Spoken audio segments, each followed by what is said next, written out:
रलिव गलिव छलिव, पाकिस्तान जिंदाबाद, पाकिस्तान जिंदाबाद, ऐसे नारे लगाए जा रहे थे 1990 के कश्मीर में। इन्हीं नारों के बाद ऐसी सिचुएशन क्रिएट की गई कि लाखों कश्मीरी पंडितों को अपना घर, अपना सब कुछ छोड़ के, अपनी मातृभूमि छोड़ के कश्मीर से पलायन करना पड़ा। और ये सब कुछ किया जा रहा था कश्मीर में पनाह दिए गए, कश्मीर में पाले गए कुछ आतंकवादियों के द्वारा। तब सरकारें कुछ नहीं कर पाई। हजारों कश्मीरी पंडित मारे गए, उनकी घर की औरतों का रेप किया गया, उनके घर जलाए गए, उनके पलायन करने के बाद उनके घरों पे कब्जा कर लिया गया। आखिर इन सब में किसका फ़ायदा हो रहा था? क्या इसमें पाकिस्तान का फ़ायदा हुआ? क्या इसमें भारत का फ़ायदा हुआ? आखिर इसमें फ़ायदा किसका हो रहा था? कुछ साल पहले चलते हैं, 1947 में एक ऐसा देश जिसकी आज़ादी के लिए पिछले 200 सालों से स्वतंत्रता संग्राम सेनानी अलग अलग जगहों पे इस देश की आज़ादी के लिए लड़ रहे थे। एक ऐसे साम्राज्य से लड़ रहे थे जिसने पूरे विश्व पे अपना वर्चस्व स्थापित किया था। ये सिर्फ गांधी जी की लड़ाई नहीं थी, इसमें आपको अलग अलग जगह क्रांतिकारी भी दिखाई दिए। एक ऐसा देश जिसका इतिहास पिछले 5000 सालों, पिछले 7000 सालों का है। 1947 में इस देश को धर्म के नाम पे 3 टुकड़ों में बांट दिया गया, वेस्ट पाकिस्तान, ईस्ट पाकिस्तान और भारत। क्या इसमें फ़ायदा हुआ पाकिस्तान का? क्या इसमें फ़ायदा हुआ मुस्लिमों का? क्या इसमें फ़ायदा हुआ हिंदुओं का? क्या इसमें बंगाल के लोगों का फ़ायदा हुआ? क्या इसमें भारत के लोगों का फ़ायदा हुआ? नहीं, इसमें फ़ायदा हुआ उस साम्राज्य का जिसने भारत को गुलाम बनाया। वो साम्राज्य जो ना कि सिर्फ भारत बल्कि अफ्रीकन कंट्रीज़ और विश्व के अलग अलग जगहों पे भी अपना वर्चस्व स्थापित कर रहा था, वहाँ के लोगों को गुलाम बना रहा था, वहाँ से जितनी भी नेचुरल रिसोर्सेज हैं उनको एक्सट्रैक्ट कर रहा था। वो साम्राज्य जिसका सिर्फ और सिर्फ एक मोटो है कि जहाँ भी उनका फ़ायदा दिखे, जितने भी रिसोर्सेज कहीं पे हो, वहाँ से उनको एक्सट्रैक्ट कर लिया जाए और ब्रिटेन एक्सपोर्ट किया जाए। चाहे 1947 हो, चाहे 1990 हो, चाहे वो वक्त हो जब भारत के 50 वैज्ञानिकों को बहुत रहस्यमयी तरीके से उनका कत्ल कर दिया गया, तब भी सरकारें चुप रही। ये सब कुछ किया जा रहा था पश्चिम के कुछ देशों के द्वारा, वेस्टर्न कंट्रीज़, चाहे वो अमेरिका हो, चाहे वो ब्रिटेन हो, चाहे बाकी कंट्रीज़ हो। ये जो कंट्रीज़ हैं, इनमें कुछ कंपनीज़ हैं जो कि हथियार बनाती हैं। बात करें अगर इराक की, बात करें अगर अफ़गानिस्तान की, जहाँ पे वेस्टर्न कंट्रीज़ ने ये कहा कि यहाँ आतंकवाद को पनाह मिलती है, यहाँ पे वेपन ऑफ मास डिस्ट्रक्शन रखे हुए हैं, उसके बेसिस पे उन देशों को पूरा बर्बाद किया गया, वहाँ विध्वंस मचाया गया। इन सब के बीच फ़ायदा होता है सिर्फ कुछ यूरोपियन कंट्रीज़ का, सिर्फ उन यूरोपियन कंट्रीज़ में कुछ कंपनीज़ का जो हथियार बनाती हैं। ऐसी ही कुछ सिचुएशन क्रिएट की गई थी बाल्कन्स में, वर्ल्ड वॉर के पहले। बाल्कन्स मतलब present day Serbia, Romania, Albania, Montenegro, Greece, Bulgaria, ये वाला जो पार्ट है, ऑस्ट्रिया, हंगरी और जर्मनी के नीचे, वो वाला पार्ट कहलाता है बाल्कन्स।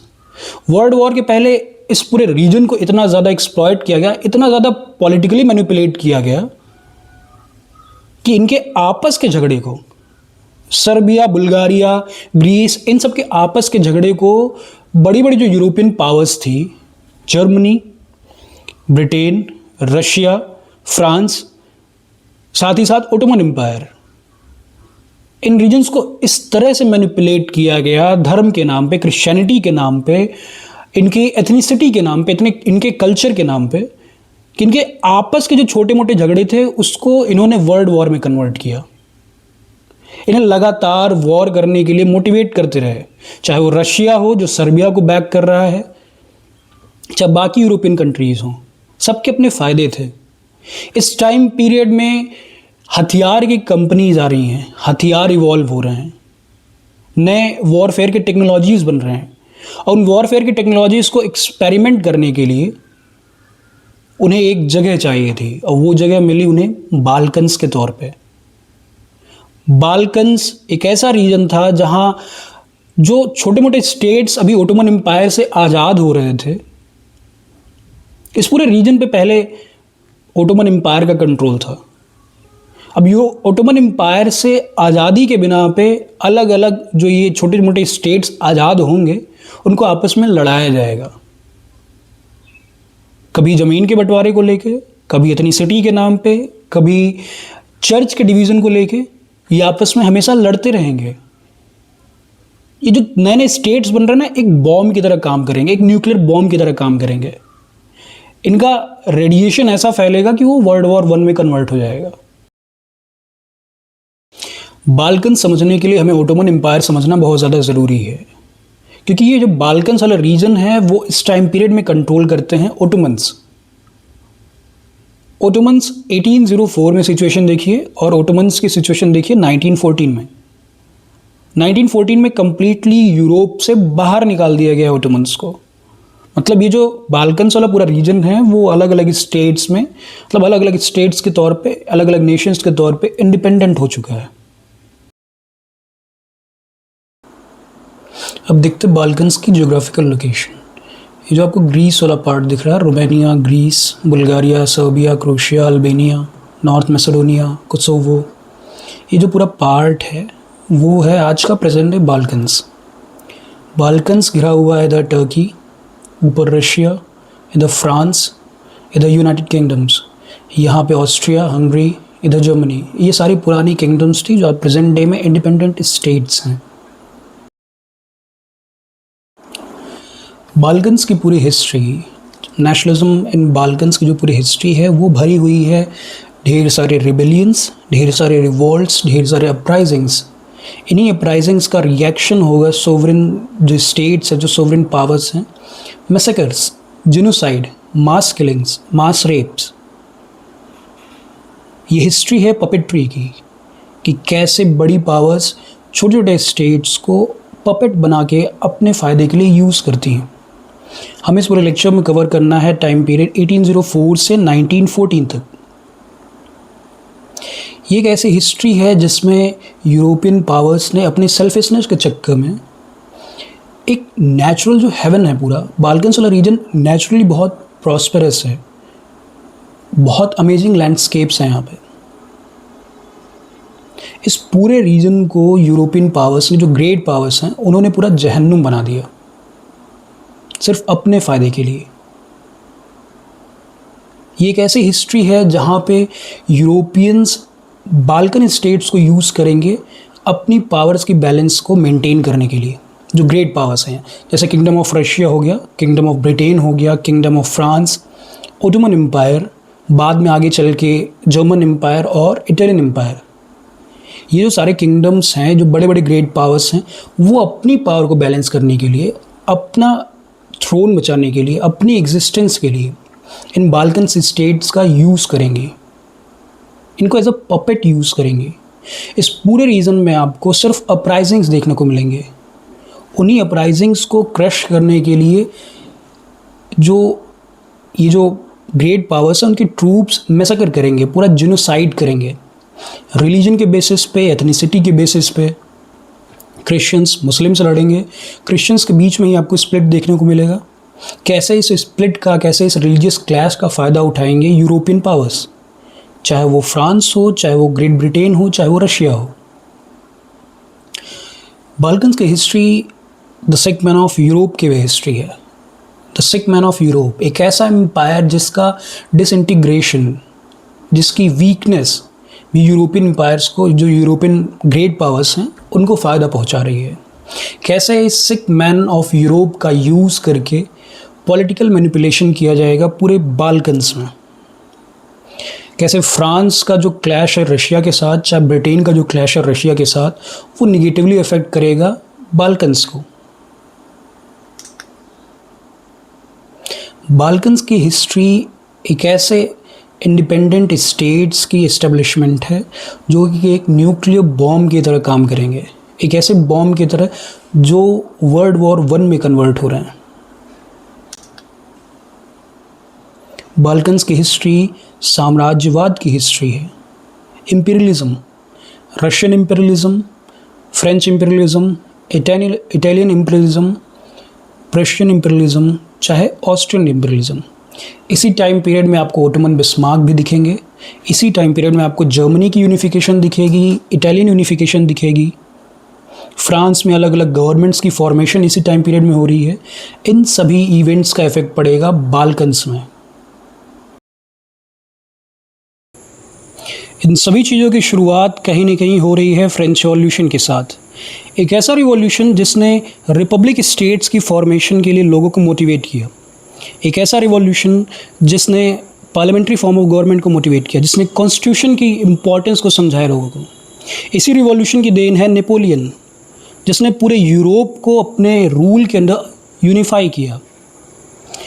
1815 में बैटल ऑफ वाटरलू में नेपोलियन के हारने के बाद जो ग्रेट पावर्स हैं, जो यूरोपियन ग्रेट पावर्स हैं, ऑस्ट्रिया, प्रशिया, ब्रिटेन, रशिया, ये सारी ग्रेट पावर्स मिलके, एक तो ये ग्रेट पावर्स कंजर्वेटिव हैं, ये सारी ग्रेट पावर्स मिलके कर रहे हैं कांग्रेस ऑफ वीना। इसी कांग्रेस ऑफ वीना की देन है द ट्रीटी ऑफ वीना, जिसने नेपोलियन के सभी चेंजेस को फिर से रिवर्स कर दिया। नेपोलियन ने जितने भी टेरिटोरियल एक्सपेंशन किया था, जितना भी, उसको फिर से पुराने फॉर्म में, मतलब प्री नेपोलियन एरा में लेके चले गए वो। इस ट्रीटी का सिर्फ और सिर्फ एक ही एम था, वो था यूरोपियन बैलेंस ऑफ पावर। मतलब जितने भी सोवरेन स्टेट्स हैं, जितने भी मोनार्कियल फॉर्म ऑफ गवर्नमेंट्स हैं, वो अपने अपने थ्रोन को बचाने के लिए, वो अपने पावर को बैलेंस करने के लिए उन्होंने एक ऐसा जनरल एग्रीमेंट किया है इस ट्रीटी में कि जब भी किसी देश में मोनार्क के ऊपर कोई खतरा आएगा तो बाकी जो कंजर्वेटिव नेशंस हैं, बाकी जो ये जो ग्रेट पावर्स हैं, वो उस मोनार्क की सपोर्ट करेंगी अगेंस्ट रिवॉल्यूशनरीज, अगेंस्ट पार्लियामेंटेरियंस। इसी रिवॉल्यूशन की देन है कि जो ग्रेट पावर्स हैं वो अपनी पावर्स को, अपने थ्रोन को बचाने के लिए किसी भी हद तक चले जाएंगे। जहाँ कहीं भी रिवॉल्यूशन होगा वहाँ वो इकट्ठे उसको क्रश करने की कोशिश करेंगे। 1804 में ओटोमन एम्पायर पूरे बाल्कन्स को कवर करा, पूरे बाल्कन्स को रूल कर रहा है। लेकिन 1914 पहुँचते पहुँचते बाल्कन से ओटोमन जो एम्पायर है वो बाहर जा चुका है, क्योंकि इस पूरे रीजन में नए जो नेशन स्टेट्स हैं उनका फॉर्मेशन हो चुका है। किसी भी तरीके से हुआ, लेकिन हुआ है। इस पूरे रीजन को समझने के लिए, बाल्कन्स की हिस्ट्री को समझने के लिए हमें ओटोमन एम्पायर समझना बहुत ज़्यादा ज़रूरी है। ओटोमन एम्पायर जो कि इस टाइम पीरियड तक बहुत ज़्यादा वीक हो चुका है। इसी ओटोमन एम्पायर की देन है दो चीज़ें, एक देवश्राइम, दूसरा जानिसारी कॉर्प्स। देवश्राइम क्या है? जब ओटोमन सुल्तान्स ये बाल्कन वाला रीजन कैप्चर कर रहे थे, तो इसी टाइम पीरियड तक सुल्तान और जो टर्किश नोबिलिटी है, इसके बीच में पावर का क्लैश होता है। टर्किश नोबिलिटी अपना पावर इस्टेब्लिश करने की कोशिश कर रही है और जो सुल्तान है वो अपना पावर इस्टेब्लिश करने की कोशिश करते हैं। इसी पावर के खींचतान के बीच में एक प्रथा शुरू की जा रही है ओटोमन सुल्तान के द्वारा, वो है देवश्राइम। देवश्राइम क्या है? एक टाइप का चाइल्ड टैक्स है बाल्कन नोबिलिटी के ऊपर, बाल्कन रूलिंग क्लास के ऊपर। इनका काम क्या था? देवश्राइम क्या था? ये जिस भी बाल्कन स्टेट को कैप्चर करते थे, जिस भी रीजन को कैप्चर करते थे, वहाँ का जो नोबल होता था, वहाँ का जो बाल्कन्स का जो नोबल होता था, उनके एक बच्चे को या दो बच्चे को ही अपने पास रख लेते थे। इससे दो चीज़ें होती थी, एक सुल्तान को सर्वेंट्स मिल रहे हैं, सुल्तान को स्लेव्स मिल रहे हैं। दूसरा, ये जो बच्चे कैप्चर कर रहे हैं सुल्तान, उसके वजह से, उनकी सिक्योरिटी की वजह से, उनकी जान के ऊपर खतरा ना है, इसकी वजह से जो बाल्कन नोबल्स हैं वो कभी अपराइजिंग करने के लिए हिम्मत ही नहीं करेंगे, कभी सुल्तान को अपोज ही नहीं करेंगे, ताकि उनके बच्चे की जान खतरे में चली जाएगी। अब इन बच्चों को नोबल क्लास से लेके क्या करते सुल्तान, उनको कन्वर्ट किया जाता था, फोर्सफुल कन्वर्जन होता था। फोर्सफुल कन्वर्जन के बाद उनको इस्लामिक ट्रेडिशंस में उनका पालन पोषण किया जाता था, उनको इस्लामिक स्टडीज़ दी जाती थी, इस्लाम के बारे में पूरा ज्ञान दिया जाता था। इस ज्ञान के बाद उनकी ट्रेनिंग होती थी, उनके कैपेबिलिटी के अनुसार उनको अलग अलग एरियाज़ में एम्प्लॉय किया जाता था। इस पूरी प्रथा का एक मेन एम था जानिसारी कॉर्प्स का फॉर्मेशन। जानिसारी कॉर्प्स नॉन मुस्लिम लोग थे, जो ग्रीस या फिर जो बाल्कन्स के जितने भी स्टेट्स हैं, ये जो कन्वर्ट किए गए थे, फोर्सफुल कन्वर्जन जिनका हुआ था, उनसे बनी हुई ये एक आर्मी थी, एक स्टैंडिंग आर्मी थी सुल्तान की। नॉन मुस्लिम्स से बनी हुई पूरी ये एक आर्मी है। ये आर्मी इतनी ब्रूटल थी कि इसको जब भी आप, ये जो आर्मी है वो एक तो एक्चुअली एक्टिव है कॉन्स्टेंटिनोपल और बाल्कन्स वाले रीजन में, तो जब भी इस स्टेट में, जब भी इस पूरे रीजन में कहीं अपराइजिंग होगा, कहीं रिवॉल्ट होगा, कहीं रिबेलियन होगा, तो ये जानिसारी कॉर्प्स आपको मैसेकर करते हुए, आपको जेनोसाइड करते हुए नजर आएंगे।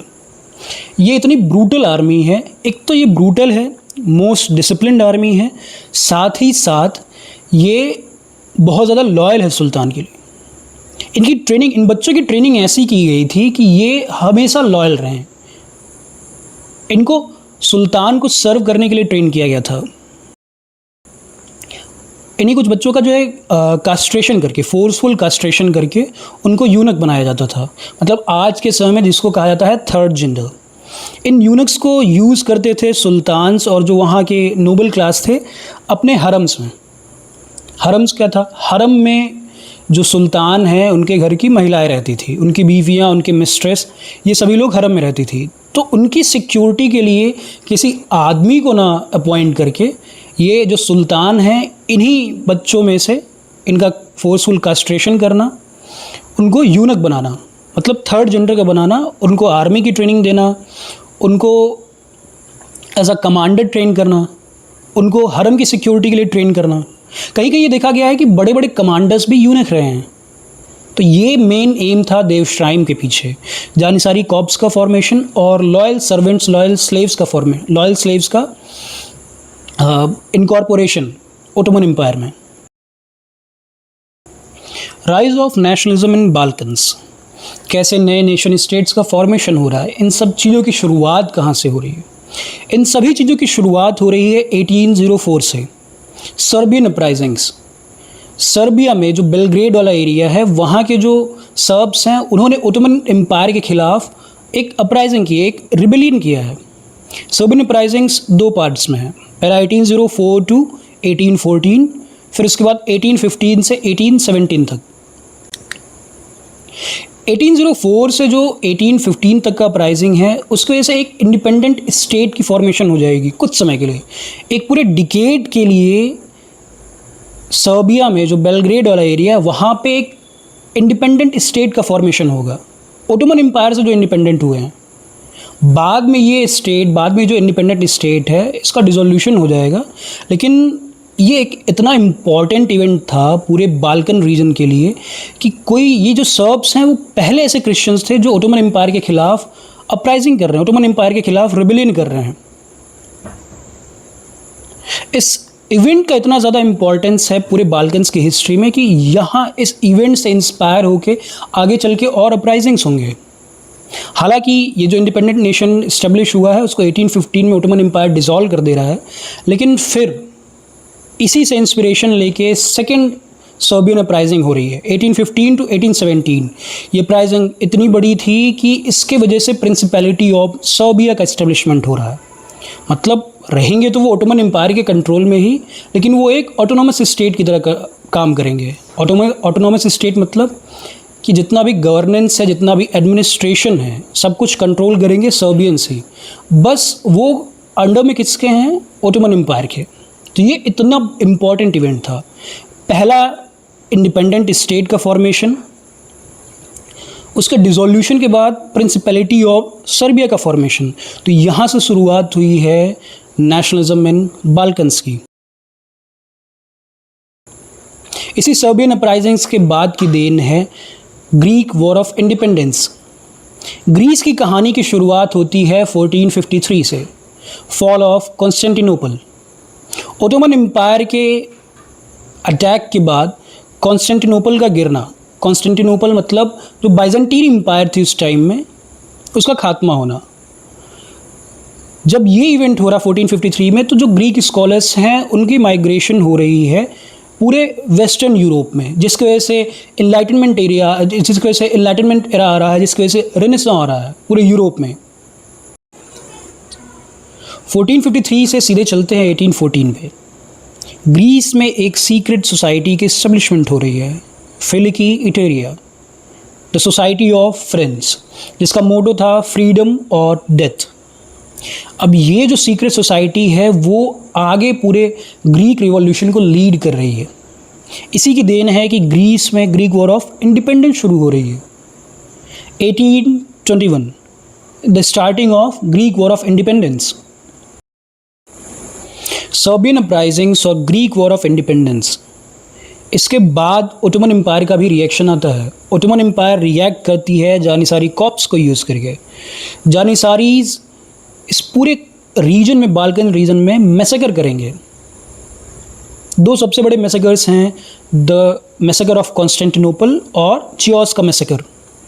कॉन्स्टेंटिनोपल में पैट्रियार्क का एग्जीक्यूशन हो रहा है। पैट्रियार्क कौन है? पैट्रियार्क हैं ऑर्थोडॉक्स क्रिश्चियन के स्पिरिचुअल लीडर। कॉन्स्टेंटिनोपल के जो पैट्रियार्क हैं वो हालांकि ग्रीक वॉर ऑफ इंडिपेंडेंस के पार्ट नहीं थे, उन्होंने रिबेलियन में पार्ट नहीं लिया था, उसके बाद भी उनका एग्जीक्यूशन किया जाएगा। ये सब कुछ हो रहा था सिर्फ बदला लेने के लिए क्रिश्चियंस से, सिर्फ बदला लेने के लिए ग्रीस के लोगों से, सिर्फ बदला लेने के लिए बाल्कन के लोगों से। पैट्रियार्क को मार के पैट्रियार्केट के बाहर टांग दिया जाएगा, उनकी बॉडी 3 दिन तक लटकाई जाएगी, फिर उसके बाद उनकी बॉडी को म्यूटिलेट किया जाएगा और फिर उनको समुद्र में फेंक दिया जाएगा। इसी के साथ साथ चर्च का भी डिस्ट्रक्शन होता है। इसी के साथ साथ गांव जलाए जाते हैं, शहर जलाए जाते हैं, क्रिश्चियंस का लार्ज स्केल मैसेकर होता है, बिशप्स मारे जा रहे हैं, क्लर्जी क्लास मारा जा रहा है। इसी सेम टाइम पीरियड में हो रहा है चियोस में भी मैसेकर। ये जो पेंटिंग है वो आपको आपके बुक में भी दिख जाएगी। चियोस में करीब 40,000 से 50,000 लोग इफेक्टेड रहे हैं, जिसमें 40,000 से 50,000 के आसपास लोगों को स्लॉटर किया गया है। सेम अमाउंट में लोग डिस्प्लेस हुए हैं, सेम अमाउंट में ही लोगों को जो है इंस्लेवमेंट हुआ है। करीब 20-30,000 लोग चियोस का जो आइलैंड है उसको छोड़ के भाग गए हैं, अपने होमलैंड से भाग गए हैं। ये सब कुछ हो रहा था ग्रेट पावर्स की नाक के नीचे। इस टाइम पीरियड तक ग्रेट पावर्स इंटरफेयर नहीं कर रहे हैं क्योंकि उनके किसी भी इंटरेस्ट के ऊपर खतरा नहीं आया है। मैसेकर होता है तो होने दीजिए। लेकिन इन मैसेकर्स के बाद पूरे यूरोपियन कंट्रीज़ में पब्लिक सेंटिमेंट जा रहा है ग्रीक के लोगों की तरफ, पब्लिक सिंपैथी जा रही है ग्रीक के लोगों की तरफ। जैसे ही पब्लिक सिंपैथी डेवलप हो रही है ग्रीक के लोगों की तरफ, ऐसे ही जो ग्रेट पावर्स हैं एक्टिव हो जा रहे हैं, क्योंकि इन्होंने जो लोग हैं लोगों की पावर देख ली है फ्रेंच रिवॉल्यूशन में। लोग क्या कर सकते हैं ये ग्रेट पावर्स जानते हैं। तो इसी पब्लिक सेंटिमेंट के ही साथ साथ आपको जो एक्साइल में रह रहे जो ग्रीस के लोग हैं वो भी सपोर्ट कर रहे हैं ग्रीक वॉर ऑफ इंडिपेंडेंस को। पैसा भेज रहे हैं, वॉलंटियर्स भेज रहे हैं, जिस भी तरीके से पॉसिबल हो पा रहा है वो लोग सपोर्ट कर रहे हैं ग्रीस को। इसी की देन है कि 1827 में जो यूरोपियन पावर्स हैं वो भी सपोर्ट करेंगे ग्रीक वॉर ऑफ इंडिपेंडेंस को। वो ग्रीस के साथ आ जाएंगे ओटोमन एम्पायर के खिलाफ। अब जो ग्रेट पावर्स हैं, mainly 3 great powers, great Britain, France और रशिया, ये आ रहे हैं ग्रीक के सपोर्ट में ओटोमन एम्पायर के खिलाफ। आखिर ये सपोर्ट में आ ही क्यों रहे हैं? पहली बात, जैसे ही ये 3 ग्रेट पावर सपोर्ट में आएंगे ओटोमन एम्पायर के खिलाफ, जो ओटोमन एम्पायर है वो इजिप्शियंस के साथ बाई सी मतलब नेवल फ्लीट के द्वारा ग्रीक के ऊपर अटैक करने की कोशिश करेगा। उसको ग्रीस को बचाएंगे लोग, ये जो 3 ग्रेट पावर्स हैं। आखिर ये 3 ग्रेट पावर्स ग्रीस का सपोर्ट क्यों कर रहे हैं? सबसे पहले रशिया को समझते हैं। रशिया की एनिमिटी है ओटोमन एम्पायर के साथ, क्योंकि जो साउथ में अगर रशिया को एक्सपैंड करना है तो ओटोमन एम्पायर का ख़त्म होना बहुत ज़्यादा ज़रूरी है। तो ओटोमन एम्पायर की एनिमिटी की वजह से, अपने इंपीरियलिज्म की वजह से, अपने एक्सपेंशनिस्ट पॉलिसीज़ की वजह से रशिया को एक अपॉर्चुनिटी मिल गई है ग्रीक वॉर ऑफ इंडिपेंडेंस के द्वारा कि वो ओटोमन एम्पायर के ऊपर अटैक कर सकता है और अपने जो एम्पायर है उसको और ज़्यादा एक्सपैंड कर सकता है। फ्रांस और ब्रिटेन क्यों ओटोमन एम्पायर के खिलाफ आ रहे हैं या फिर ग्रीस का क्यों सपोर्ट कर रहे हैं? फ्रांस और ब्रिटेन का सिर्फ और सिर्फ एक एम है, the European balance of power. मतलब कहीं रशिया बहुत ज़्यादा एक्सपैंड ना कर जाए, कहीं रशिया के पास बहुत ज़्यादा सपोर्ट ना आ जाए, कहीं रशिया के बहुत ज़्यादा एलाइज ना हो जाएं। इस वजह से फ्रांस भी सपोर्ट में आ रहा है ताकि वो ये देखता रहे, ताकि वो रशिया के ऊपर रिस्ट्रेंट लगा सके। उसको ग्रीस से कोई मतलब नहीं है, उसको सिर्फ और सिर्फ मतलब है रशियन एक्सपेंशन से। फ्रांस और ब्रिटेन की जो किंगडम है, सबसे बड़ा खतरा है रशिया उनके लिए। रशिया अगर साउथ में एक्सपैंड कर जाएगा तो उनके ऊपर खतरा आएगा। मेडिटेरेनियन सी, ब्लैक सी, इसके ऊपर पूरा अगर रशियन एम्पायर का कंट्रोल हो जाएगा तो ब्रिटिशर्स के लिए नुकसान की बात होगी। ब्रिटिश कॉलोनिज्म, फ्रेंच कॉलोनिज्म के लिए नुकसान की बात होगी। इसकी वजह से ये जो तीनों ग्रेट पावर्स हैं अपने अपने इंटरेस्ट को सिक्योर करने के लिए ग्रीस के सपोर्ट में आ रहे हैं। 1826 जानिसारी कॉर्प्स के इन्फ्लुएंस की वजह से, जानिसारी कॉर्प्स के आर्मी के कंट्रोल की वजह से, जानिसारी कॉर्प्स के पॉलिटिकल इन्फ्लुएंस की वजह से, और जो जानिसारी कॉर्प्स ने मैसेकर किए हैं, इन सभी चीज़ों को देखते हुए सुल्तान इस पूरी आर्मी को डिसबैंड कर दे रहे हैं। जानिसारी कॉर्प्स को ख़त्म कर दिया जा रहा है। अब इसके कॉन्सिक्वेंसेस भी झेलने पड़ेंगे ओटोमन एम्पायर को। ओटोमन एम्पायर ने अटैक किया है रशिया के ऊपर, जहाँ से शुरुआत हो रही है रूसो टर्किश वॉर 1826 टू 1829। इस जानिसारी कॉर्प्स के डिसबैंडमेंट के बाद ओटोमन एम्पायर के पास अब कोई स्टैंडिंग आर्मी नहीं बची है, जिसकी वजह से ओटोमन एम्पायर हारता चला जाएगा रूसो टर्किश वॉर में 1826 और 1829 के। रशिया का एक्सपेंशन इतना ज़्यादा हो गया है कि बाल्कन्स के डेन्यूब रिवर तक रशिया पहुंच चुका है। बाल्कन्स की डेन्यूबियन प्रिंसिपैलिटी के ऊपर रशिया का कंट्रोल है, मतलब मोल्डीविया, वोलाचिया और रोमानिया, इस पूरे रीजन के ऊपर रशियन कंट्रोल है। इन सभी चीज़ों को देखते हुए ओटोमन एम्पायर अपनी हालत को देखते हुए पीस ट्रीटी की बात करती है। तब साइन होती है 1829 में द ट्रीटी ऑफ एड्रियानोपल। इस ट्रीटी की देन है कि सर्बिया, रोमानिया और ग्रीस को ऑटोनॉमी मिलेगी। साथ ही साथ रशिया का इन्फ्लुएंस बाल्कन्स के ऊपर बढ़ेगा, रशिया का इन्फ्लुएंस ब्लैक सी के ऊपर बढ़ेगा। ब्लैक सी इस पूरे रीजन में पहले ओटोमन का कंट्रोल था, लेकिन इस ट्रीटी के बाद डार्डेनिलियस स्ट्रेट जो है उसको ओपन किया जा रहा है सभी कॉमर्शियल व्हीकल्स के लिए, सभी कॉमर्शियल वेसल्स के लिए, चाहे वो रशियन हो चाहे वो वेस्टर्न कंट्रीज़ की हो। अब ये जितना रशिया का एक्सपेंशन, रशिया का बाल्कन्स के ऊपर इन्फ्लुएंस, रशिया का ब्लैक सी में डोमिनेशन, ये सब कुछ बर्दाश्त नहीं कर पा रहे थे फ्रांस और ब्रिटेन। वो सिर्फ एक मौका खोज रहे थे कि किसी तरह रशिया को फिर से नीचे गिराया जाए, किसी तरह रशिया का ब्लैक सी में फिर से डोमिनेशन ख़त्म किया जाए, इसी तरह रशिया का इन्फ्लुएंस ख़त्म किया जाए बाल्कन्स के ऊपर से। फ्रांस और ब्रिटेन का सिर्फ और सिर्फ एक एम है कि European balance of power maintain रहना चाहिए। मतलब ब्रिटेन भी एग्जिस्ट करना चाहिए, फ्रांस भी एग्जिस्ट करना चाहिए, रशिया भी एग्जिस्ट करे, साथ ही साथ ओटोमन एम्पायर भी एग्जिस्ट करे। उनको Ottoman Empire as a tool दिख रहा है कि वो अपनी पावर को, अपनी थ्रोन को बचा सकते हैं।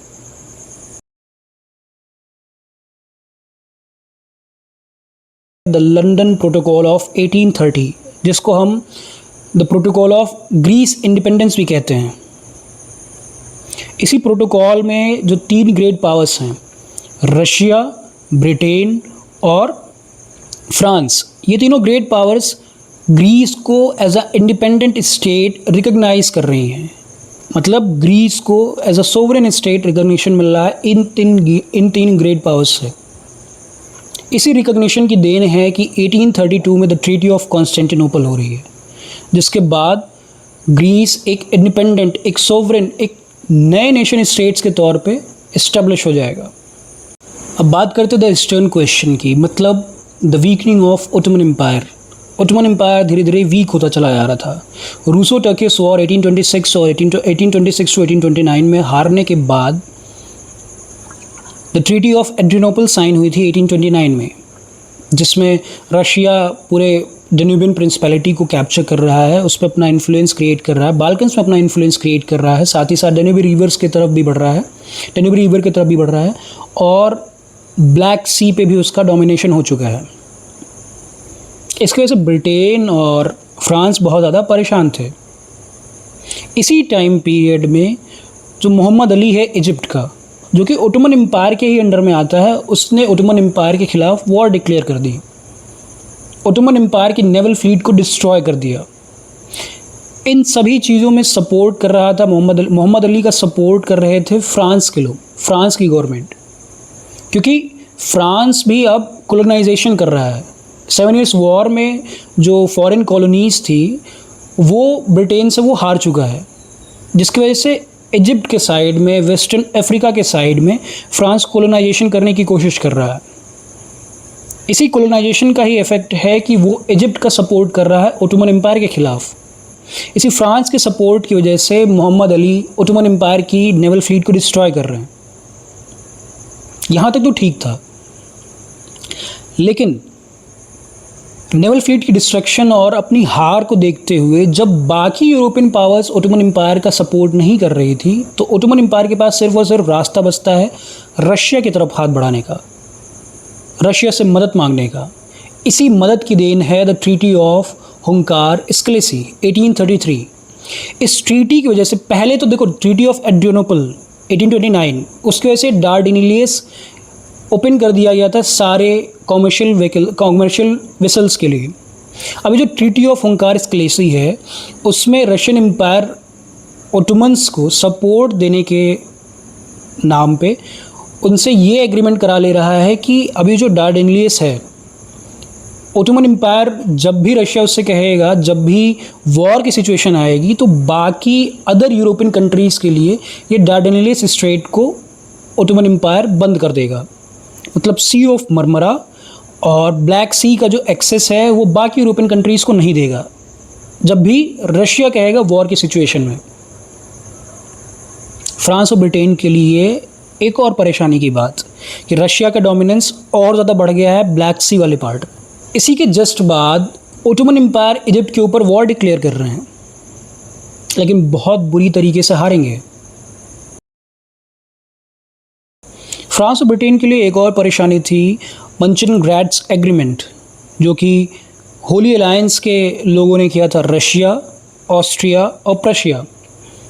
ये जो तीनों किंगडम्स हैं वो इस बात पे एग्री करते हैं इस ट्रीटी में, इस एग्रीमेंट में, कि जब भी ओटोमन एम्पायर से रिलेटेड बात आएगी या जब भी कोई एक कॉमन इंटेंशन वाली बात आएगी, कोई एक कॉमन मैटर होगा, तो उसमें ये तीनों जो नेशंस हैं, जो तीनों एम्पायर्स हैं, वो एक दूसरे के साथ खड़ी रहेंगी। 1838 में ब्रिटेन भी एंट्री कर ले रहा है ओटोमन एम्पायर में, the Treaty of Balta lima. एक टाइप की ट्रेड ट्रीटी है जिसकी वजह से ब्रिटिश एम्पायर को एक्सेस मिल जा रहा है ओटोमन एम्पायर के मार्केट का। अब इस टाइम पीरियड तक रशिया का भी इंटरेस्ट है ओटोमन एम्पायर में और ब्रिटेन का भी इंटरेस्ट है ओटोमन एम्पायर में, और रशिया के साथ साथ प्रशिया और ऑस्ट्रिया भी हैं। अब ओटोमन एम्पायर और इजिप्ट के क्लैश के बीच में ओटोमन एम्पायर लगातार हारता रहेगा। इतनी बुरी तरीके से ओटोमन एम्पायर हार रहा है कि ओटोमन एम्पायर कोलैप्स होने के कगार पे पहुंच चुका है। जैसे ही ओटोमन एम्पायर का कोलैप्स होने का टाइम पीरियड आता है, मतलब इतनी बुरी सिचुएशन आ जाती है कि अब ओटोमन एम्पायर कोलैप्स हो जाएगा, वैसे ही जिन यूरोपियन पावर्स का इंटरेस्ट है ओटोमन एम्पायर में, वो ओटोमन एम्पायर को प्रिजर्व करने के लिए, सिक्योर करने के लिए ओटोमन एम्पायर को सपोर्ट करेंगे। इसी सपोर्ट की देन है द लंदन कॉन्फ्रेंस ऑफ 1840। अब चलते हैं 1848 के यूरोप में। इस पूरे टाइम पीरियड को कहा जाता है द स्प्रिंग ऑफ नेशंस, मतलब नए नेशंस का फॉर्मेशन। इसी टाइम पीरियड में आपको ओटोमन बिस्मार्क भी दिखाई देंगे पूरे यूरोपियन हिस्ट्री में आते हुए। इसी टाइम पीरियड में आपको काउंट ऑफ कैवोर भी दिखाई देंगे। इसी टाइम पीरियड में शुरुआत हो रही है जर्मन यूनिफिकेशन की भी, इटालियन यूनिफिकेशन की भी। 1848 में एक बार फिर से फ्रांस में रिवॉल्यूशन हो रहा है, एक न्यू नेशनल असेंबली की फॉर्मेशन, इस्टेब्लिशमेंट हो रही है। इस न्यू नेशनल असेंबली के इस्टेब्लिशमेंट के बाद पूरे यूरोप में आपको रिवॉल्यूशन देखने को मिलेगा, चाहे वो ऑस्ट्रियन रिवॉल्यूशन हो, चाहे वो बाकी स्टेट्स में रिवॉल्यूशन हो। इसी 1848 में इसी रिवॉल्यूशन से इंस्पायर होके, फ्रेंच रिवॉल्यूशन से इंस्पायर होके इटली में पहली वॉर ऑफ इंडिपेंडेंस छेड़ी जा रही है ऑस्ट्रिया के खिलाफ। क्योंकि इटली के रिवॉल्यूशन में जो 1830 का रिवॉल्यूशन था, 1831 में जो रिवॉल्यूशन हुआ था, उसको क्रश करने में ऑस्ट्रियन ट्रूप्स का बहुत बड़ा हाथ था। इसलिए सार्डिनिया पिडमॉन्ट जो किंगडम है वो फर्स्ट वॉर ऑफ इंडिपेंडेंस छेड़ रही है इटली में। आगे चल के ओटोमन पहली बार इलेक्ट किए जा रहे हैं प्रशियन पार्लियामेंट में, जिनका सिर्फ और सिर्फ एम इतना है कि प्रशियन डोमिनेंस हो पूरे यूरोप में। इसी टाइम पीरियड में काउंट ऑफ केवॉर, 1852 में काउंट ऑफ केवॉर को पीएम बनाया जा रहा है सार्डिनिया पिडमॉन्ट का, जो इटालियन यूनिफिकेशन को एक और ऊंची हाइट देंगे। अब इसी टाइम पीरियड में ऑस्ट्रिया में, हंगरी में भी रिवॉल्यूशन हुआ है 1848 और 1849 में। इस रिवॉल्यूशन को क्रश करने में रशियन ट्रूप्स ने बहुत ज़्यादा साथ दिया था ऑस्ट्रिया का। ये सपोर्ट देने के पीछे रशिया का सिर्फ और सिर्फ इतना रीज़न था, रशिया का सिर्फ और सिर्फ इतना इंटरेस्ट था कि जब भी रशिया बाल्कन्स में अपनी डोमिनेंस इस्टेब्लिश करने की कोशिश करेगा तो ऑस्ट्रिया उसके साथ खड़ा रहेगा। लेकिन ऑस्ट्रिया के साथ दिक्कत क्या है, वो बाल्कन्स में रशियन इन्फ्लुएंस को एक खतरे के तौर पे देख रहा है। उसको ये लगता है कि अगर आज रशिया बाल्कन स्टेट्स को कैप्चर कर रहा है तो आगे चल के क्या रशिया उनके ऊपर एक्सपेंशन नहीं करेगा, जिसकी वजह से ऑस्ट्रियंस बाद में सपोर्ट नहीं देंगे। अपनी जेलसी की वजह से कैसे किसी और दूसरे एम्पायर का डेवलपमेंट हो पाए, कैसे किसी और दूसरे एम्पायर का एक्सपेंशन हो पाए। अब इसी टाइम पीरियड में नेपोलियन थर्ड भी पिक्चर में आ रहे हैं। ये वो अपने आप को ओटोमन एम्पायर में जो पैलेस्टीन वाला एरिया है वहाँ रह रहे कैथोलिक क्रिश्चियंस का प्रोटेक्टर डिक्लेयर कर देते हैं। जब ओटोमन एम्पायर, रशिया का ये जो डिमांड है कि उसको सोल प्रोटेक्टर डिक्लेयर किया जाए क्रिश्चियंस का, जब वो मना कर दिया जा रहा है तब शुरू हो रही है क्रीमियन वॉर, क्रीमिया वाले रीजन में। ऑस्ट्रिया भी न्यूट्रलिटी की बात कर रहा है, लेकिन ऑस्ट्रिया ने अपने सदर्न बॉर्डर्स की तरफ अपने ट्रूप्स का मूवमेंट कर दिया है। इसकी वजह से रशिया की मिलिट्री की पावर डिवाइड हो रही है। इसी बीच में ब्रिटेन में सरकार भी चेंज हो रही है। 1855 के आसपास सरकार चेंज हो रही है ब्रिटेन में। अभी जो सरकार है उसका सिर्फ और सिर्फ ये मोटो है कि किसी तरह ब्रिटेन को इस वॉर से बाहर ले आया जाए। ये सरकार ये देख रही है कि ओटोमन एम्पायर और रशिया के बीच का झगड़ा है, इसमें ब्रिटेन का बहुत ज़्यादा खर्चा हो जा रहा है, ब्रिटेन की फ्लीट, नेवल फ्लीट का बहुत ज़्यादा नुकसान हो रहा है, ब्रिटेन की ट्रेजरी पे बहुत ज़्यादा इफेक्ट पड़ रहा है। तो ये गवर्नमेंट किसी तरह चाहती है कि ये वॉर ख़त्म हो जाए। दूसरी तरफ फ्रांस, जो कि मेन सूत्रधार हैं इस पूरे वॉर के, उन्होंने सबसे ज़्यादा ट्रूप्स भेजा था, सबसे ज़्यादा नेवल फ्लीट भेजा था, सबसे ज़्यादा पैसा खर्चा किया था इस वॉर में, सबसे ज़्यादा नुकसान भी उनको हो रहा है। अब फ्रांस इतना ज़्यादा नुकसान झेल चुका है कि वो किसी तरह चाहता है कि वॉर ख़त्म हो जाए। तो फ्रांस की लीडरशिप में एक कॉन्फ्रेंस बुलाई जाएगी पेरिस में, द कॉन्फ्रेंस ऑफ पेरिस 1856 में। इसी कांग्रेस की देन थी कि ट्रीटी ऑफ 1856 साइन हो रही है, जिसमें रशिया और ओटोमन एम्पायर को ये प्रोहिबिट किया जा रहा है कि वो ब्लैक सी वाले पार्ट में अपनी वॉरशिप्स नहीं डिप्लॉय करेंगे, और इस पूरे ब्लैक सी के इर्द गिर्द जो भी स्टेट्स हैं, जो भी प्रिंसिपैलिटीज़ हैं, वहाँ पे फोर्टिफिकेशन नहीं करेंगे, फर्दर फोर्टिफिकेशन नहीं करेंगे रशियन एम्पायर भी और ओटोमन एम्पायर भी। रशिया की इन्फ्लुएंस पूरे बाल्कन से ख़त्म कर दी जा रही है।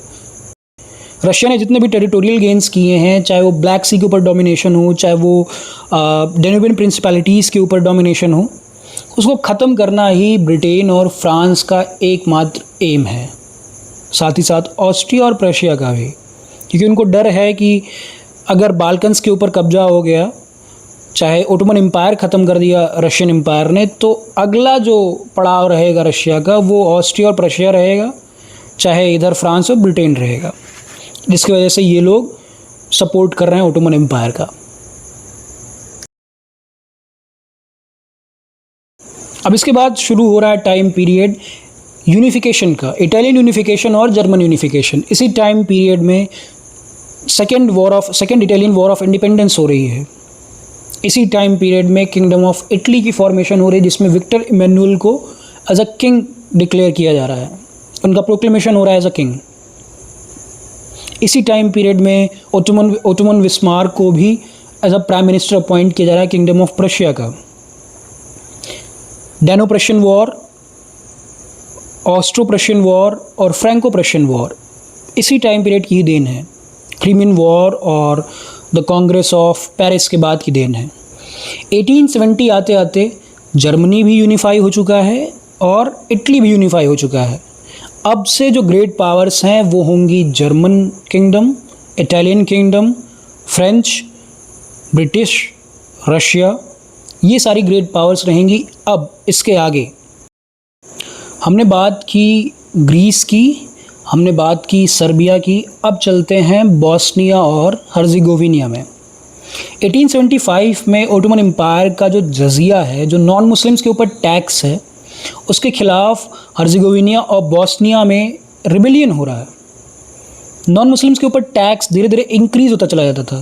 टैक्स मुस्लिम्स के ऊपर इंक्रीज़ नहीं हो रहा, लेकिन जो नॉन मुस्लिम्स है, जब भी ओटोमन एम्पायर की वॉर हो रही है, जब भी ओटोमन एम्पायर को फाइनेंशियल नीड हो रही है, तो ये जो नॉन मुस्लिम्स हैं उनके ऊपर टैक्स बढ़ता चला जाता है। इसी ऑपरेसिव टैक्स पॉलिसीज़ की वजह से बॉस्निया वाले पार्ट में रिबेलियन देखने को मिलेगा। यहाँ से फिर से ओटोमन एम्पायर का डिसइंटीग्रेशन शुरू हो रहा है। ओटोमन एम्पायर फिर से फ्रेजाइल होता चला जाएगा यहाँ से। इसी अपराइजिंग से इंस्पायर होकर बुल्गारिया में भी एक अपराइजिंग हो रही है 1876 में, द अप्रैल अपराइजिंग्स ऑफ 1876। इस अपराइजिंग को इतना ब्रूटली क्रश करेंगे ओटोमन एम्पायर के लोग, Ottoman troops, large scale killing होगी, मैसेकर होगा, जेनोसाइड टाइप का पूरा बुल्गारिया में हो जाएगा। इतना ज़्यादा क्रूएल था ये अपराइजिंग्स को क्रश करना ओटोमन एम्पायर्स के द्वारा, जिसकी वजह से पूरे यूरोप में जो सेंटिमेंट है वो बुल्गारियंस के सपोर्ट में आ जाएगा।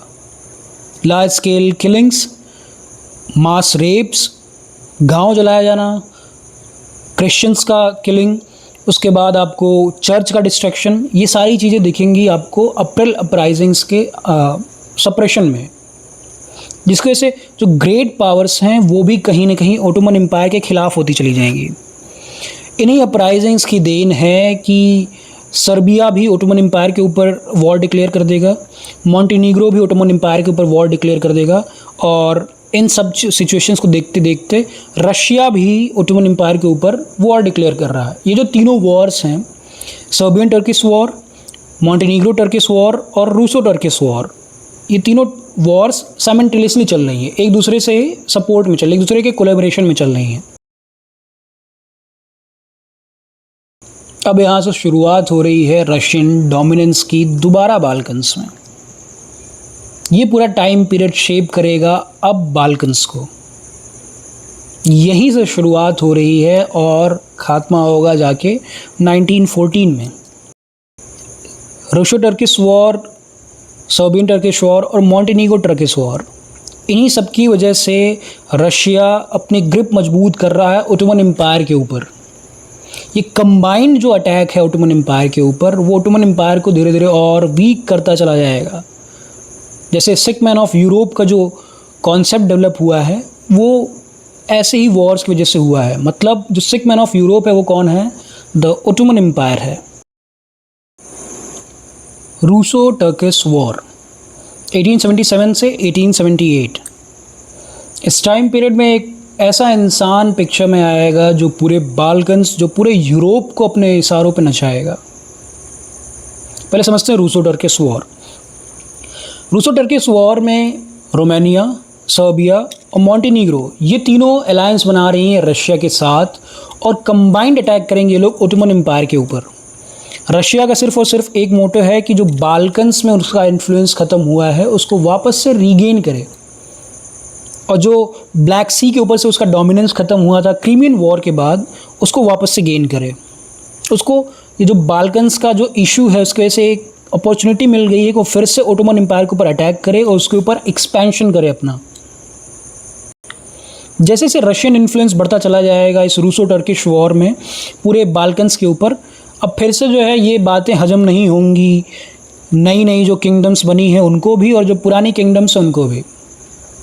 The kingdom of Britain, the kingdom of France, the kingdom of Germany, the kingdom of Italy और द किंगडम ऑफ ऑस्ट्रिया और हंगरी।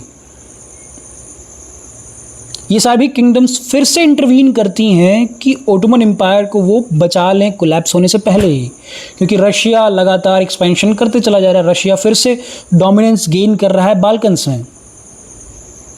इसी इंटरवेंशन की देन है द कांग्रेस ऑफ बर्लिन। तो जब जर्मनी जा रहे हैं तो पिक्चर में कौन आएगा इस टाइम पीरियड में? Ottoman Bismarck. ओटोमन बिस्मार्क यहाँ से पूरे यूरोप को अपने इशारे पर नचाएंगे। यह आदमी ऐसा भूचाल मचाता है भाई पूरे यूरोप में कि किसी को कुछ समझ में नहीं आता, और इसके इशारे पे लोग नाचते रहेंगे। ये सीक्रेट तौर पे ओटोमन एम्पायर को भी मिलिट्री स्ट्रेटजी प्रोवाइड करता रहेगा, स्ट्रेटेजिक काउंसलिंग करता रहेगा ओटोमन एम्पायर की, और धीरे धीरे सीक्रेट अलायंस बना बना के दूसरे यूरोपियन पावर से भी एक दूसरे से लड़ाता रहेगा। कांग्रेस ऑफ बर्लिन का ऑर्गेनाइजेशन हो रहा है under the leadership of Ottoman Bismarck. यहाँ इस कांग्रेस में सबसे ज़्यादा कंट्रोवर्शियल डिसीजंस लिए जाएंगे। इसी कांग्रेस में नींव रखी जाएगी वर्ल्ड वॉर 1 की। हालांकि बाल्कन्स के लिए थोड़ी बहुत खुशी की बात रही थी इस पूरे कांग्रेस ऑफ बर्लिन में। इसी कांग्रेस ऑफ बर्लिन की देन है कि नए इंडिपेंडेंट स्टेट्स इस्टेब्लिश होंगे। मॉन्टेनीग्रो, सर्बिया, रोमानिया और बुल्गारिया को भी सेमी इंडिपेंडेंट स्टेट के तौर पे इस्टेब्लिशमेंट मिलेगी। वो है तो अभी ओटोमन एम्पायर के अंडर में ही, लेकिन as a semi independent state है, एक ऑटोनॉमस स्टेट की तरह पे ही काम करेगा। सबसे कंट्रोवर्शियल डिसीजन लिया गया था ऑस्ट्रिया के फेवर में। जो बॉस्निया और हर्जेगोविना वाला पार्ट है वो है तो ओटोमन एम्पायर का पार्ट अभी भी, लेकिन इसका administration as a administrator appoint कर दिया जाएगा ऑस्ट्रियन हंगरी किंगडम को। ये सबसे ज़्यादा कंट्रोवर्सी वाली बात थी। दूसरी तरफ जो ये बाल्कन स्टेट्स हैं उनकी कुछ कुछ टेरिटरीज, चाहे वो ग्रीस हो, चाहे वो सर्बिया और वाला पार्ट हो, चाहे बुल्गारिया हो, चाहे रोमानिया हो, इनके कुछ कुछ टेरिटरीज ओटोमन एम्पायर में भी एनेक्स कर दी गई थी। तो इस ट्रीटी से ना ही बाल्कन्स स्टेट पूरी तरीके से खुश थे, ना ही रशियन नेशनलिस्ट, क्योंकि रशिया का जितना भी एक्सपेंशन था, रशिया का जितना भी इन्फ्लुएंस था, उसको ख़त्म करने की बात की गई थी इसी कांग्रेस ऑफ बर्लिन में। कांग्रेस ऑफ बर्लिन और ओटोमन बिस्मार्क का सिर्फ और सिर्फ 2 एम थे। पहला, एक नई किंगडम, एक नई बड़ी किंगडम का फॉर्मेशन नहीं होना चाहिए बाल्कन्स में, जो कि है ग्रेटर बुल्गारिया। ग्रेटर बुल्गारिया के इस्टेब्लिशमेंट को रोकने के लिए ही द कांग्रेस ऑफ बर्लिन लाई गई है। इस पूरे रूसो टर्किश वॉर को रोका गया है। दूसरी तरफ रशिया का इन्फ्लुएंस ख़त्म करना बाल्कन्स के ऊपर से। भाई ओटोमन बिस्मार्क इन्हीं कंट्रोवर्शियल डिसीजंस की वजह से, इन्हीं कंट्रोवर्शियल एग्रीमेंट्स की वजह से वर्ल्ड वॉर 1 की नींव रख रहे हैं। भले ही सर्बिया, मॉन्टेनीग्रो, रोमानिया और एक सेमी इंडिपेंडेंट नेशन इस्टेब्लिश हो रहा है बुल्गारिया, और पहले ही इस्टेब्लिशमेंट हो चुकी है ग्रीस की एज अ इंडिपेंडेंट स्टेट, लेकिन ये जो स्टेट्स हैं वो एक बॉम्ब की तरह काम करेंगे। ये स्टेट्स एक टूल की तरह काम करेंगे जो आगे चल के एक बहुत बड़ी राइवलरी, एक बहुत बड़े वॉर में कन्वर्ट की जाएगी। इस टाइम पीरियड में ही जो यूरोपियन जो कंट्रीज़ हैं, यूरोपियन जो ग्रेट पावर्स हैं, वहाँ पे आर्म्स फैक्ट्रीज लगाई गई हैं। मशीन गन्स आ रही हैं पिक्चर में, नए नए कैनन्स आ रहे हैं, नए नए टैंक्स आ रहे हैं। आपको आगे चल के वॉर एयरक्राफ्ट्स भी डेवलप हो जाएंगे। तो नई नई जो वॉरफेयर टेक्नोलॉजीज आ रही हैं, उसके लिए भैया यूरोपियन पावर्स को एक जगह भी तो चाहिए थी। वॉरफेयर टेक्नोलॉजी है तो उसको यूज़ करने के लिए, उसका एक्सपेरिमेंट करने के लिए आपको वॉर तो करना पड़ेगा।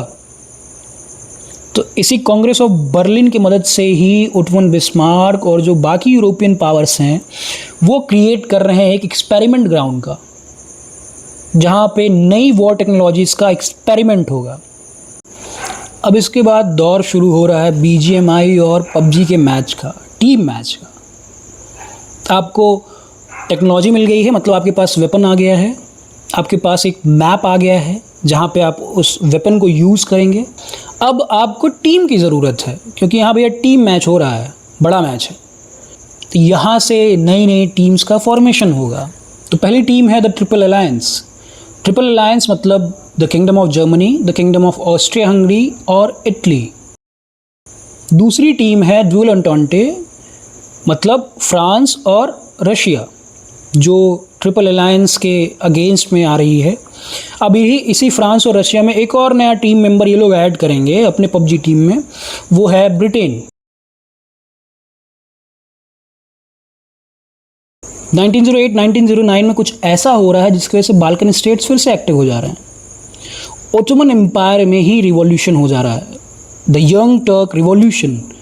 अब ये जो रिवॉल्यूशनरीज हैं वो बात कर रहे हैं ओटोमन एम्पायर में कॉन्स्टिट्यूशनलिज्म की, वो बात कर रहे हैं ओटोमन एम्पायर को कॉन्स्टिट्यूशनल मोनार्की बनाने की। ऑस्ट्रिया को ये दिख रहा है कि ओटोमन एम्पायर कमज़ोर पड़ गया है। जब बाल्कन रीजन में ये दिख रहा है कि ओटोमन एम्पायर में ही रिवॉल्यूशन हो जा रहा है, तो ये जो रीजन है वो फिर से एक्टिव हो जाएगा। ऑस्ट्रिया ये डिक्लेयर कर दे रहा है कि जो बॉस्निया और हर्जेगोविना को वो एज एडमिनिस्ट्रेटर के तौर पे उसके ऊपर कंट्रोल किया हुआ है, हालांकि वो ओटोमन एम्पायर का ही पार्ट है अभी बॉस्निया, उसको अब ऑस्ट्रिया कम्प्लीटली एनेक्स करेगा। दूसरी तरफ जो बुल्गारियन प्रिंस हैं वो ओटोमन एम्पायर से अपनी इंडिपेंडेंस डिक्लेयर कर दे रहे हैं, और इन दोनों एक्शंस के बावजूद भी ओटोमन एम्पायर कुछ नहीं कर पा रहा है।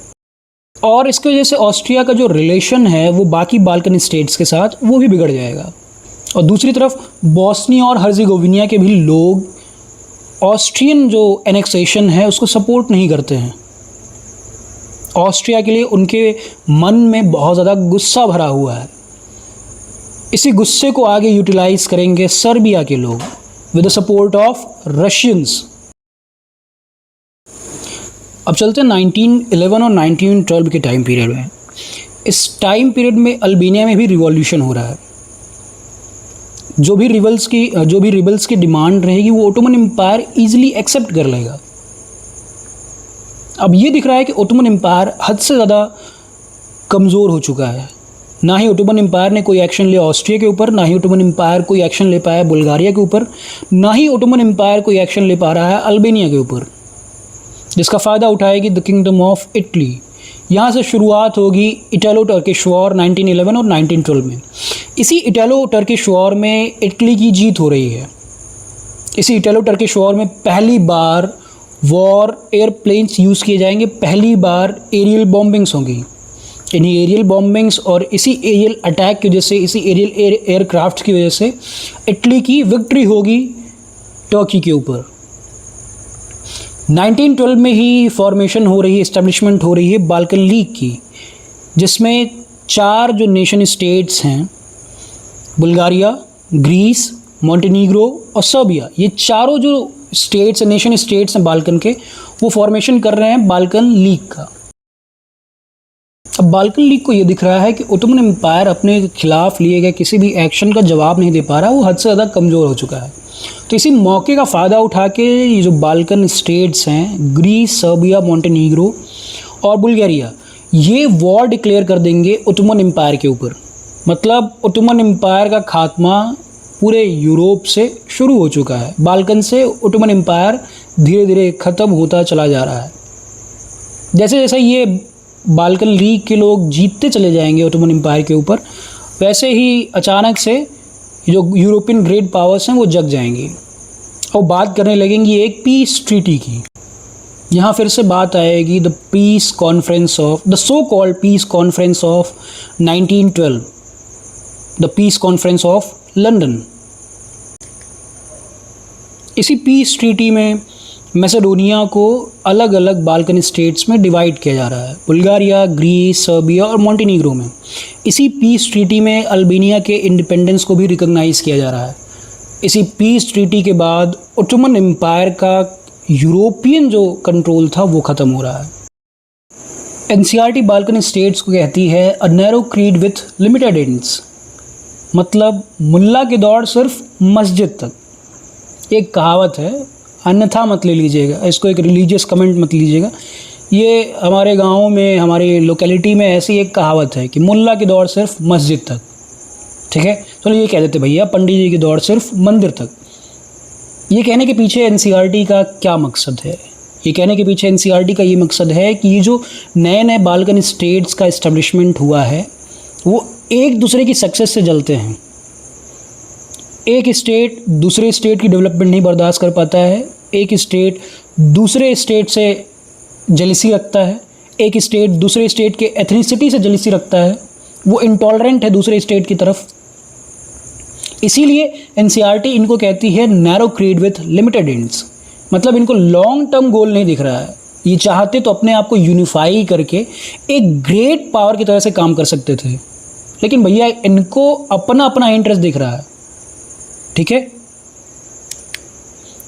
Democracy, liberalism, equality, parliament, constitution, ये सारी चीज़ों से इनको कोई मतलब नहीं है। Tolerance, mutual cooperation, mutual respect, ठीक है, इन सभी चीज़ों का इनसे कोई रिलेशन ही नहीं है जैसे बाल्कनी स्टेट से। ये अपने अपने सेल्फ इंटरेस्ट में, अपनी अपनी सेल्फिशनेस में इतने ज़्यादा मशगूल हैं, इतने ज़्यादा ये मैनिपुलेट हो चुके यूरोपियन पावर्स के द्वारा कि इनको लॉन्ग टर्म गोल दिख ही नहीं रहा है, इनको अपनी सिक्योरिटी नहीं दिख रही है। इनको ये लग रहा है कि हमको हर वक्त यूरोपियन पावर सपोर्ट करते रहेंगे एक दूसरे के खिलाफ। The divide and rule, Europeans हमेशा इस चीज़ में सक्सेसफुल रहे हैं, डिवाइड एंड रूल में। इसी झगड़े का इस्तेमाल करेंगे यूरोपियन पावर्स, इसी झगड़े को एक टूल बना के, एक अपॉर्चुनिटी बना के जो यूरोपियन ग्रेट पावर्स हैं वो अपनी इंपीरियलिस्टिक एम्बिशंस को पूरा करेंगे। वो बाल्कन्स को एज अ टूल यूज़ करेंगे। भैया आ बैल मुझे मार वाली कहानी है, आपस में दो पटदारों का झगड़ा है और गांव भर चिल्ला रहे हैं लोग। ठीक है, तो जो गांव में आपका फ़ायदा उठाना चाहते हैं, जो गांव में आपको खुश नहीं देखना चाहते हैं, तो वो दो पटदारों को हमेशा लड़ाते ही रहेंगे। जैसे नेताजी लोग का क्या काम है, नेताजी लोग का काम ये है कि दो ग्रुप्स को आपस में लड़ाते रहिए। कभी हिंदू मुस्लिम लड़ाइए, कभी यादव बाभन लड़ा दीजिए, कभी बाभन ठाकुर लड़ा दीजिए, ठीक है, कभी SC ST और जनरल में आप लड़ाई करवा दीजिए। तो ऐसे ही यूरोपियन पावर्स का भी काम है कि अगर सर्बिया को ये पसंद नहीं आ रहा है कि अल्बानिया को इंडिपेंडेंस मिल गई है, चाहे बुल्गारिया को सेटिस्फैक्शन नहीं है मैसेडोनिया के डिवीज़न की वजह से, तो इसका हम फ़ायदा उठाएंगे, इनको हमेशा लड़ाते रहेंगे और कोई एक ग्रेट पावर नहीं बनने देंगे इनको। इतने बड़े गधे नेशन स्टेट्स थे, इनको ये नहीं समझ में आ रहा है कि जो किंगडम्स एक दूसरे के अलायंस बनाने के बावजूद भी, ये प्रॉमिस, ये एग्रीमेंट्स बनाने के बावजूद भी कि हम एक दूसरे का सपोर्ट करेंगे, उसके बावजूद भी कितने ऐसे इंसिडेंट्स हुए हैं जिसमें ये एग्रीमेंट तोड़े गए हैं। उसके बावजूद भी इनको लग रहा है कि यूरोपियन पावर्स इनकी मदद करेंगे। ये पॉलिटिकल मैनिपुलेशन रियलाइज़ ही नहीं कर पा रहे हैं यूरोपियन पावर्स की। इन सभी क्लैश का फ़ायदा उठाएंगे यूरोपियन पावर्स। यही जेलसी, यही इंटॉलरेंस और एक दूसरे को नापसंद करना ही, यही जो डिससेटिस्फैक्शन है अलग अलग नेशन स्टेट्स का बाल्कन के, वो बाल्कन्स को ले जा रहा है सेकेंड बाल्कन वॉर की तरफ। 1930 मैसेडोनिया के डिवीज़न और मैसेडोनिया के कॉन्क्वेस्ट के डिवीज़न को लेके बुल्गारिया सेटिस्फाइड नहीं है। अब बुल्गारिया वॉर डिक्लेयर कर दे रहा है सर्बिया, मॉन्टेनीग्रो और ग्रीस के ऊपर। यहाँ से शुरुआत हो रही है सेकेंड बाल्कन वॉर की। बुल्गारिया ने हालांकि आवेश में आके वॉर डिक्लेयर कर दिया है, लेकिन उसको जल्दी समझ में आ जाएगा कि ये जो तीनों स्टेट्स, नेशन स्टेट्स हैं, बाद में इनको ज्वाइन कर लेगा रोमानिया भी। अब ये जो चारों मिल के क्या करेंगे कि बुल्गारिया को एकदम कोलैप्स वाली सिचुएशन में लेके चले जाएंगे। The kingdom of Bulgaria collapse होने ही वाली थी कि फिर से रशिया आर्बिट्रेशन पे आ जाता है, रशिया निगोशिएशन करवाने की कोशिश करता है ये जो नेशन स्टेट्स हैं। तब साइन होती है द ट्रीटी ऑफ बुचारेस्ट। इसी ट्रीटी ऑफ बुचारेस्ट की देन है कि मैसेडोनिया को फिर से 3 पार्ट्स में डिवाइड किया जा रहा है, ग्रीस, बुल्गारिया और सर्बिया के बीच में। यहाँ से सर्बिया सबसे बड़ी मिलिट्री पावर के तौर पे इमर्ज होके आ रहा है। सर्बिया को फ्रांस से सपोर्ट मिला हुआ है, फ्रांस से फंडिंग मिली हुई है। फ्रांस जो मिलिट्री इन्वेस्टमेंट है सर्बिया में, वहाँ पे लोन्स को फंड कर रहा है, जिसके वजह से क्या होगा कि Serbia as a greatest military power इस टाइम पीरियड में इमर्ज होके आएगी। अब सर्बिया की ये जो डेवलपमेंट है, जो सर्बिया का ये जो स्ट्रेंथ है, उसको ऑस्ट्रिया हंगरी बर्दाश्त नहीं कर पा रहे हैं। दूसरी तरफ अल्बानिया के इंडिपेंडेंस को भी अल्बानिया के इंडिपेंडेंट होने की वजह से भी सर्बिया खुश नहीं है। और जो बॉस्निया और हर्जेगोविना वाला जो पार्ट है जिसको अनेक्स किया ऑस्ट्रिया ने, उसको भी लेके सर्बिया में बहुत ज़्यादा डिसकंटेंट है। सर्बियन इंटेलिजेंस जो एजेंसीज़ हैं वो बॉस्निया और हर्जेगोविना में रिबेलियन लाने की कोशिश कर रहे हैं। ये जो सीक्रेट सोसाइटी यहाँ पे जो एजेंसीज़ हैं सर्बिया की, वो सीक्रेट सोसाइटी की फॉर्मेशन कर रही हैं, द ब्लैक हैंड। यही ब्लैक हैंड है जो आगे चल के ऑस्ट्रियन प्रिंस का कत्ल करेगी, उनका असैसिनेशन करेगी। अब ये समझते हैं कि जो ग्रेट पावर्स हैं उनकी इन्वॉल्वमेंट क्यों है बाल्कन्स में। सबके अपने अपने इंटरेस्ट हैं, सबके अपने अपने फ़ायदे हैं, सबके अपने अपने इन्वेस्टमेंट हैं पूरे बाल्कन में। फ्रांस सर्बिया के मिलिट्री इन्वेस्टमेंट को सपोर्ट कर रहा है, मिलिट्री इन्वेस्टमेंट को फंड कर रहा है, लोन्स प्रोवाइड कर रहा है मिलिट्री इन्वेस्टमेंट्स को। अब अगर मिलिट्री इन्वेस्टमेंट्स खतरे में आ गए तो फ्रांस का पैसा डूब जाएगा, इसलिए फ्रांस सर्बिया का सपोर्ट कर रहा है। रसिया भी सर्बिया को सपोर्ट कर रहा है क्योंकि वो चाहता है कि बाल्कन्स में उसका इन्फ्लुएंस फिर से हो जाए। वो बाल्कन्स में अपने इन्फ्लुएंस को फिर से एक्सपैंड करना चाहता है।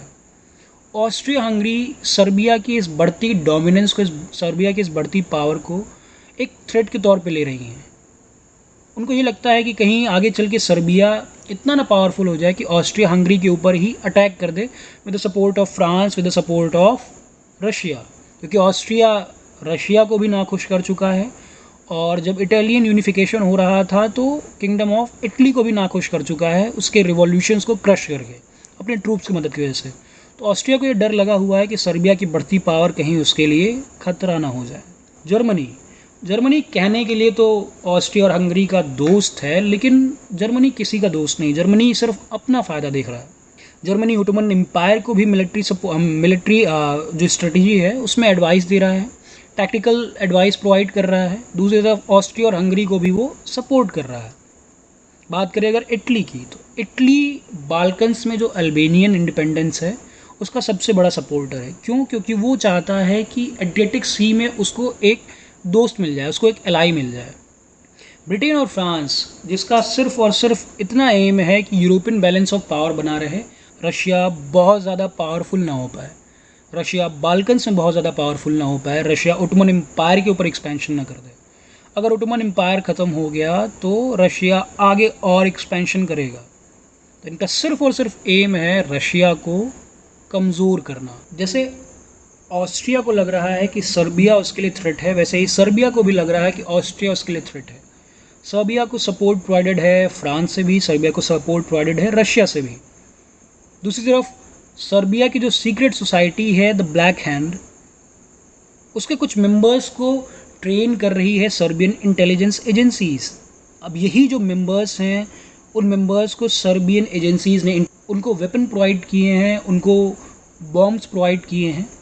ये बॉम्ब्स और ये वेपन और ये ट्रेनिंग किस लिए दी जा रही है? ताकि जो ऑस्ट्रिया हंगरी के होने वाले जो राजा हैं उनका असैसिनेशन किया जा सके। तो 28 जून 1914 को ब्लैक हैंड के ही मेंबर गैव्रिलो प्रिंसिप ने, हेयर प्रेजेंटेटिव हैं ऑस्ट्रिया के, उनका असैसिनेशन कर दिया, फ्रांज फर्डिनेंड का। साथ ही साथ उनकी बीवी सोफ़ी को भी मार दिया गया।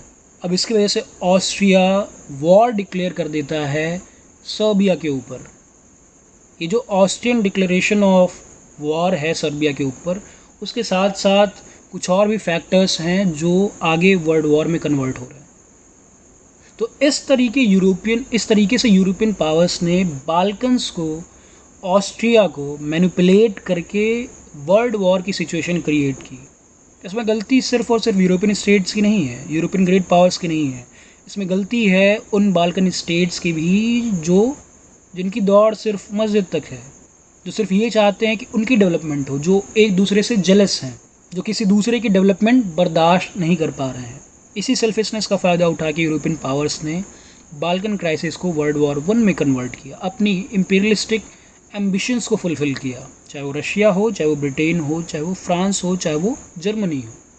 1801 का मैप देखिए ओटोमन एम्पायर का, और 1914 का मैप देखिए ओटोमन एम्पायर का। ये पावर है यूरोपियन मैनिपुलेशन की, ये पावर है नैरो नेशनलिज्म की। इसमें किसी भी बाल्कन स्टेट का कोई फ़ायदा नहीं हुआ। आज भी प्रेजेंट टाइम में भी अगर हम देखें तो वहाँ पे भी आपको छोटे छोटे ही स्टेट्स दिखाई देंगे, छोटे छोटे ही कंट्रीज़ दिखाई देंगी। ये अगर बाल्कन स्टेट्स चाहते तो अपने आप को यूनिफाई कर सकते थे, एक बड़ी पावर के तौर पे इमर्ज हो सकते थे। वो पावर जो जर्मनी से भी बड़ी होती, वो पावर जो फ्रांस से भी बड़ी होती, लेकिन ये सिर्फ और सिर्फ आपस के झगड़े में फंसे रहे। इसीलिए एनसीईआरटी इनको कहता है the narrow creed with limited ends. Thank you.